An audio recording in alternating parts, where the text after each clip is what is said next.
玉鼎真人在旁边默默地抬起双手，轻轻地拍了2下，对灵珠子挤出了一个难看的笑容，沉声道：好。灵珠子双手捂脸，转身跑回了洞府，留下了一路烟尘，还有那声：玉鼎师叔你讨厌。师父，灵珠真的没病。李长寿的双眼瞬间失神，亲了个娘的，这三坛海会大神会来的天庭名将，我这……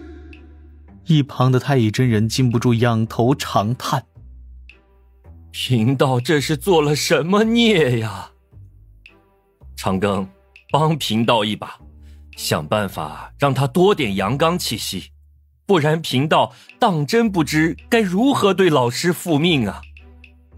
哎呀，玉鼎师叔太讨厌了！这个嗓音总在李长寿的耳中回旋，持续了片刻都未能消散。这个过分秀气的灵珠子，那个天不怕来地不怕，一杆长枪戳亲爹，混天绫搅东海水，乾坤圈打老龙王的小哪吒。哎呦，这孩子到底经历了一点啥呀？老子在上，莫非灵珠子一个转世就直接性情大变了？灵珠子转世并未经过6道轮回盘，化作哪吒之后似乎只是自身的记忆消失，灵珠子时期的修为应该还在，按理来说这性情不会有太大的变化呀。李长寿还是第一次感觉到自己有些把握不住这个洪荒，这个封神大劫的脉络。长庚，你是三教公认的点子多。太乙一把拉住李长寿这指导人的胳膊，算是贫道欠你一个人情，帮我出个主意。李长寿沉吟几声，淡定的点点头。令公子不是灵珠子失职之事，为何还要对圣人老爷有所交代呢？太乙真人叹了口气，一边拉着李长寿入洞府，一边解释着：我这徒儿本是昆仑山宝池中孕育的一颗宝珠，自上古吸收日月精华至今，渐渐有了灵智，根脚清正，资质不凡，倘若化形，就可成就轻浮元神。老师将灵珠分给了我，让我助他化形，收为弟子。3000年培育，一朝化形，化作了5、6岁模样的童子。太乙真人长长的叹了一口气。最初也没觉得有什么，因是灵珠化作的男童，本身既没有阳刚气息，也没有阴柔气息，也合乎情理。但渐渐的就发现，他性子却是颇为柔软。说话中，李长寿与玉鼎真人已经随着太乙真人进入了金光洞。太乙真人没有招呼，他们2位也没客气，直接围坐在一只石桌旁。李长寿思索一二，又问：可否详细举个例子？太乙真人想了想，道：他刚化形第5年。时间回到灵珠子5岁那年，乾元山一处山坡上，漫山遍野的浅草与野花，英俊的青年道者在阳光中打坐修行。不远处有一个灵秀的童子，正张开小手不断地扑着蝴蝶。扑着扑着，这男童呀了一声，青年道者睁眼看去，额头顿时一黑，童子正蹲在地上，小心翼翼地将一只蝴蝶捧在手中，对着蝴蝶吹出一口仙气，轻声说着：对不起呀，把你伤到了。小蝴蝶轻轻地挥舞翅膀，而后慢慢地飞了起来，在童子身旁转了一圈，童子发出了银铃般的笑声。正此时，一道黑影从天而降，那是一只大脚，直接拦在了男童面前。青年道者额头绷着10字巾，低吼道：男孩子是这般玩蝴蝶的吗？童子小嘴一扁，眼泪汪汪的：师父，你会吓到小蝴蝶的。吓到。青年道者微微一笑，双眼仿佛化作了三角状，其内闪烁着满是恶意的光。抬起左手，指尖绽放出一缕仙光。青年道者淡然道：哼，今天就要你看看男孩子是该怎么玩耍的。阴阳一指，2指，3指。几道流光在蝴蝶周遭飞射而过，小蝴蝶拼命地忽闪翅膀，童子吓得是捂嘴大哭。青年道者在后面不断地追赶蝴蝶，指尖射出道道流光，发出了一阵猖狂的大笑。哈哈哈哈哈哈！太乙真人回忆着当时的情形，突然他话语一顿，看着眼前这2个摩拳擦掌、各自摸出法宝的道门仙人，向后挪了挪凳子。2位师弟，你们要作甚？贫道这也是为了引灵珠子回正途。玉鼎真人手中的小鼎轻轻地震动，瞪了眼太乙真人，又将小鼎收回。李长寿也将大禹治水图收回。刚才看玉鼎真人想动手，本想顺势拉个架，赚一波人情。玉鼎真人道：灵珠子这般性子，便是师兄你导致的。不，太乙真人不断地摇头，这性子是天生的，贫道不过是想刺激他保护蝴蝶，有几分担当。长庚，可有什么法子？能否看一下灵珠子师侄现在在做什么？善。太乙真人没怎么犹豫就答应了下来。自洞府内的一方宝池引来少许水流，汇成一面水镜，其内现出了灵珠子此时的情形。你为何如此熟练呢？你？灵珠子正趴在一处床榻上，抱着一张薄被，在那儿一动不动。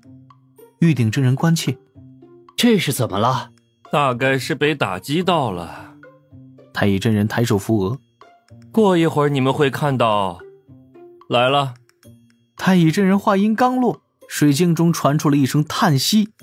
灵珠子在被中抬了个头，露出了一张泪痕未干却满是坚定的秀气小脸。此时这灵珠子已经相当于是人族的18、19岁，个头也不算低，但是身形有些单薄，面容也说不上女相，但是因为是灵珠转世，灵气确实是偏多了一些。他自床榻上翻身跳起，走到一旁的树镜前，抿嘴看着镜中的自己，然后摆了一个瞪眼皱眉的表情。假如没有那一下鼓嘴角，确实是很威严的。随后灵珠子颓然一叹，站在镜前消沉了一阵儿，又打起精神，双手叉腰，挺胸抬头，小手朝着前方一挥，脆声道了句：我乃乾元山太乙真人弟子灵珠子，妖魔鬼怪速速退下。咱也是挺有气概的嘛。几十丈之隔的洞府会客厅中，太乙真人将水镜散掉，禁不住仰头长叹：呜个什么？虽然这般说，师兄或许会不喜，但灵珠子这般也是不错的。你我练气势，何必拘泥于阳刚之气？有些雄性生灵性情温柔，天生就较为秀气，也有雌性生灵天生刚烈，大大咧咧的，这都是合理的，咱们应包容。只要不去追捧这种反差，也不会有什么太大的问题。玉鼎真人缓缓点头：长庚师弟所说在理。在理什么？不是你徒弟你不着急。他这般性子已是影响到了修行进境，今后说不定就会栽在自身性情上。贫道暗中给他安排了几次试炼，每次他都表现出了优柔寡断、心慈手软的一面，遇到困难一下就怕，哭哭啼啼，做不出任何应对。这在洪荒如何生存？总不能在洞中修行个几个元会不外出吧？再说这般性子，哪怕成了长生道果，外出走动说不定会被天仙打杀了。李长寿细细的思量，所以这就是您欺负石矶娘娘的根源？不过太乙真人这般有危机感，懂先下手为强的阐教高手，确实也称得上是狠人。虽然修为比起真正的狠人差了点意思。玉鼎真人道：性情温善并非是错事，现如今天地何处不知三教，灵珠子要面对外界的情形，与咱们当年的洪荒闯荡已是完全不同。太乙真人各种摇头：师弟，定要防微杜渐，防患于未然，不时刻做好这般准备，今后必然是要吃亏的。反正贫道是灵珠子之师，定要将他这性子扳正。长庚可有妙计？李长寿沉吟几声，坐在那儿静静思索。太乙真人等了一阵，小声道：总觉得你不是在想如何帮灵珠子，而是在想如何敲贫道一笔竹杠。哎，师兄如何能这般说呢？李长寿皱眉：我怎会是那般无利不起早之人？若如此，何以被玄都师兄信任？玉鼎真人在旁边投来了赞赏的目光，怎料李长寿话锋一转：不过太乙师兄硬是要给我一些人情报酬，我也不太好推辞，不然这就是不给师兄面子嘛。太乙真人哈哈大笑：哈哈哈哈，不用，为兄不讲面子里子这些虚的。唉，性情乃是天定啊。李长寿面露同情：给！太乙真人笑骂道：你想要哪般人情，为兄都给还不成？李长寿脸上的同情顿时化作了温暖的笑意：不过这性格也是能够后天改善的，咱们想些办法，循序渐进，应该会有效果。那你想要何种人情？自是有事需要帮手时，会请师兄出手或是收手的人情。太乙真人洒然而笑：哪怕无你师侄这事，你有事求到贫道乾元山上来，贫道还会将你拒之门外不成？善。李长寿与太乙真人对视一眼，两个人相视而笑。玉鼎真人摇摇头，带着自己的石凳离着这两位仙人稍稍的远了一些。太乙真人又问：长庚到底有何妙计？这个略微有些复杂，且让我先准备半日，再与师兄相谈。太乙真人听闻此言，心底的忧心消退了大半，对李长寿道了一声谢。李长寿闭上双眼，大半的心神抽回本体处，摊开一张卷轴，开始细细的思量。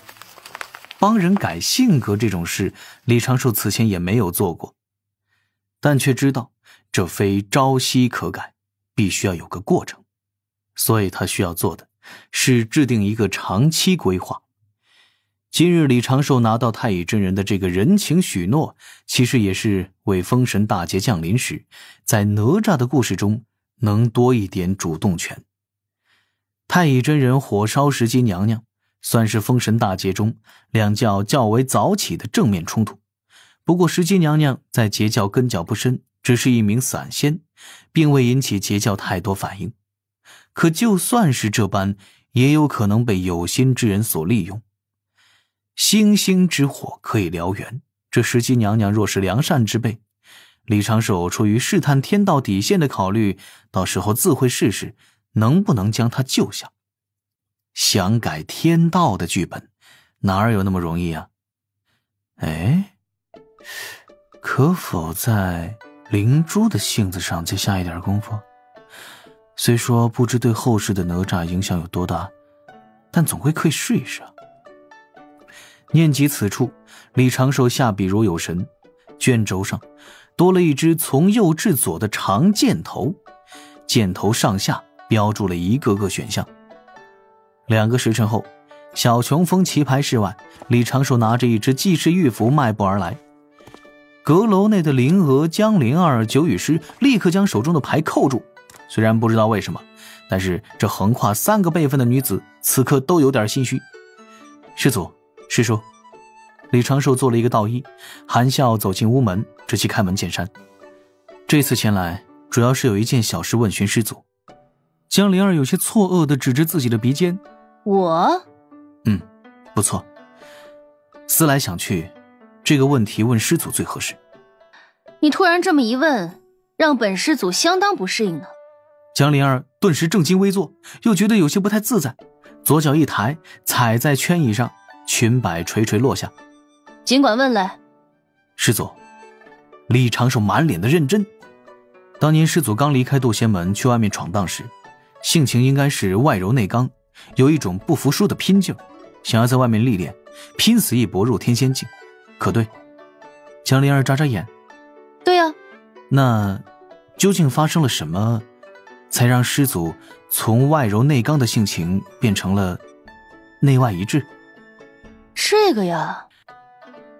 江灵儿捏着光洁的下巴一阵轻盈，头顶仿佛出现了一只逐渐变大的气泡，里面划过了一幅幅画面。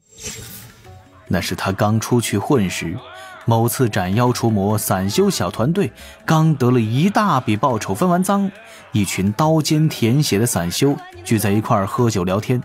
只见其中一位说：江林啊，你是不是女扮男装啊？长得这么秀气。江林拍拍胸口：怎么可能，我可没用障眼法。几个同伙顿时投来了信任的目光，就继续大口喝酒大口吃肉了。江灵儿一手扶额，她现在毕竟是有夫之妇，生活幸福美满，这些黑历史还是尽量不要提及的好。